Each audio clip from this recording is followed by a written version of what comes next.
Olá, seja bem-vindo ao canal Vinhos de Bicicleta. Hoje a gente vai falar sobre um assunto que já poderia ter aparecido no canal, mas vai aparecer só agora. A gente vai falar sobre pontuação dos vinhos.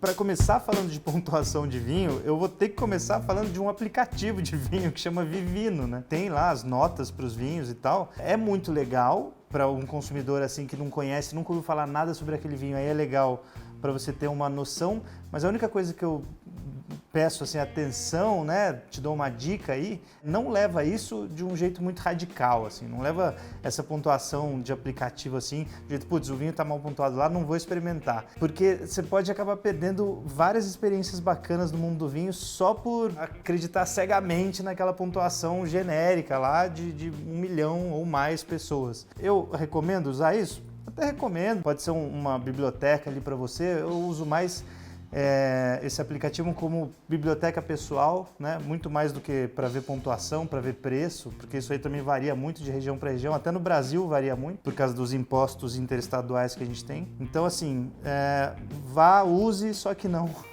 como tudo no vinho, não seja tão radical, seja mais flexível nesse ponto aí. Quando a gente vai falar de pontuação, a gente tem que falar sobre as pontuações mais respeitadas do mundo, que aí são dadas pelos críticos, né, de vinho. E até essas, eu digo para você, não seja radical, não vale a pena.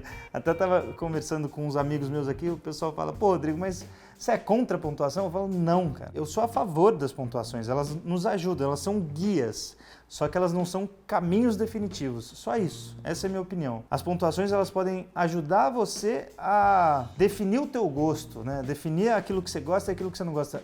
Exemplo, Robert Parker, que é que a gente vai citar aqui nesse vídeo como um grande crítico de vinhos, e ele dá as notas lá, e se não o mais famoso, um dos mais famosos do mundo. Ele tem um gosto muito particular para vinhos amadeirados, assim, ele gosta muito desses vinhos que são bastante carregados no carvalho, e aí ficam com aquelas notas de baunilha, às vezes nota de couro, às vezes nota da própria madeira. E nem sempre você curte esse estilo de vinho. Às vezes você curte vinhos mais leves, mais ligeiros e tal. Então você não pode se guiar cegamente pelo Robert Parker, por exemplo. Então eu vou te dar algumas dicas aí de quais são as principais publicações do mundo para você usar como guia, tá? Porque isso no mundo do vinho, de fato, pode fazer um vinho subir de preço ou baixar de preço. De forma alguma é para você usar isso como um caminho sem volta ali, como uma coisa que, não, agora, a partir de agora, só vou tomar vinho pontuado agora, só vou degustar vinho pontuado. Seja mais flexível, que sua vida vai ser mais feliz no mundo do vinho. Agora, se você tiver perdidão aí, querendo provar uma coisa nova e quiser seguir pontuação, vou listar agora uma série de publicações que usam as notas de 50 a 100. De 50 a 59 são vinhos inferiores ou inaceitáveis, segundo a publicação. De 60 a 69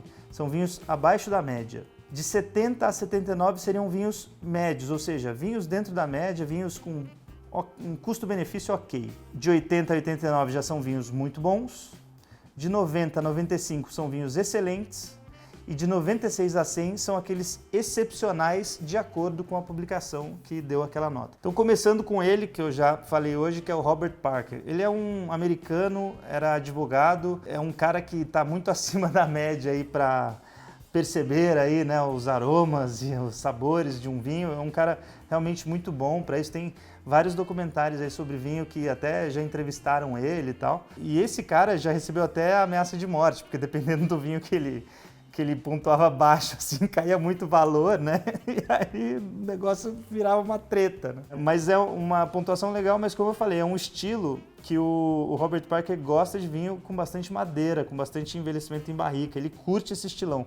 Tanto que vinho argentino aqui, vinho chileno, que é bem pontuado pelo Robert Parker, você vai ver ali geralmente esse vinho nessa pegada, assim, vinho de guarda, com bastante madeira, bastante intensidade, os taninos mais aveludados, assim. Esse é o estilo do Robert Parker, vamos dizer assim. Ele dá nota para vinhos do mundo inteiro, na publicação dele Wine Advocate. E aí tem outra que é muito legal, que é lá da Inglaterra, que é a Decanter World Wine Awards, né? Tem a sigla dela, que é DWWA. Ela também pontua de 50 a 100 os vinhos, ela é uma publicação mensal e ela, por ser uma publicação do Reino Unido, pontua muito vinho europeu. Ela também pontua de outros países, mas ela tem muito vinho europeu. Então, se você é uma pessoa que está querendo descobrir um pouco mais aí de vinhos europeus, de regiões que você não conhece tão bem, essa publicação talvez seria bem interessante para você. E só lembrando que a Decanter não tem a ver, aqui no Brasil tem uma importadora famosa chamada Decanter, não tem a ver, não tem correlação. O que eu estou falando é a publicação, que é a Decanter Magazine, que é do Reino Unido, tá? Da Inglaterra. E aí, voltando para os Estados Unidos, tem outras duas publicações, além do Robert Parker, que são bem famosas. Elas têm mais influência nos Estados Unidos, nas Américas, do que no resto do mundo, mas elas também são muito importantes. É a Wine Spectator e a Wine Enthusiast. Todas essas têm a versão online também, que você pode conferir lá as pontuações, e eu gosto bastante. Inclusive a Wine Spectator parece bastante com o estilão assim da pontuação da Decanter, assim, eles têm um estilo meio próximo, só que essa Wine Spectator com uma influência maior nos Estados Unidos, tá? E a Decanter na Europa. E aí tem um cara que é legal a gente comentar também, que é o Stephen Tenzer, que ele é considerado o substituto natural do Robert Parker, tá? Porque o Robert Parker já está mais senhor, já fez uma carreira gigante aí no mundo dos vinhos. E aí o Stephen Tenzer, ele é considerado o sucessor natural do Robert Parker. É um cara muito respeitado e ele também dá pontuações aí para os vinhos. E aí, se você quiser vamos dizer assim, uma alternativa ao Robert Parker, procura o Stephen Tenzer, que pode ser bem interessante aí para você se guiar nos seus novos conhecimentos do vinho. Aí a gente pegando coisas um pouquinho mais regionalizadas, teria o Guia Penan, que é o principal guia de vinhos da Espanha.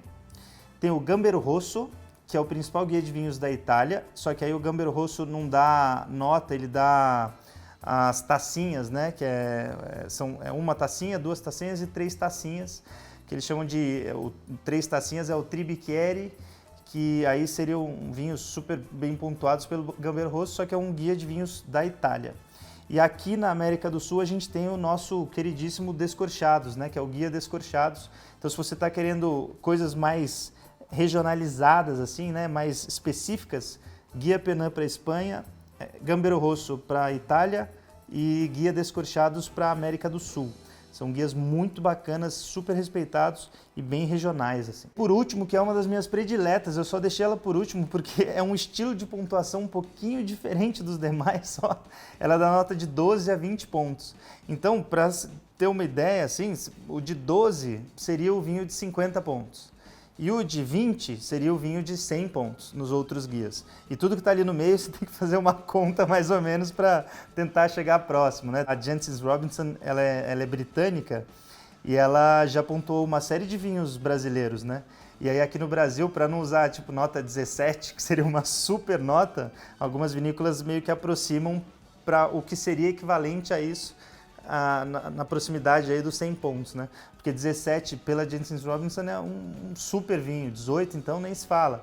Então aí geralmente você não vai ver ali 17 ou 18 na garrafa do vinho, né? Vai ver uma nota aproximada próxima aos 100 pontos.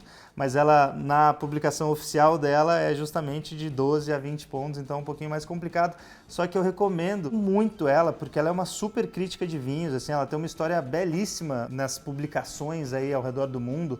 Ela tem uma série de livros já divulgados por ela, escritos por ela, inclusive o Wine Grapes, né, que é o maior catálogo de uvas vitiviníferas já feito. Ela é coautora nesse livro, então ela tem uma história belíssima no mundo do vinho e eu recomendo muito o guia de pontuação dela. Às vezes eles dão nota para safra e isso é interessante porque aí você pega características técnicas ali daquela safra, né? Se choveu muito, se o sol foi legal, se a amplitude térmica foi legal, quais foram as principais influências do clima ali e tal. E aí tem safras melhores que outras, inclusive isso naqueles vinhos mais caros e tal, até afeta o valor dos vinhos, né? De safra após safra. Então, isso eu acho legal, assim, sabe? Mas não seguir nisso de um jeito radical e tal, porque no vinho não vale a pena. Mas tá aí agora um monte de dica, então, para você abrir teu universo aí do vinho, agora até com dica de críticos internacionais, né? É bom, um vídeo bom para começar o ano, né? Então, divirta-se aí nesse novo ano. Isso aí. Cheers!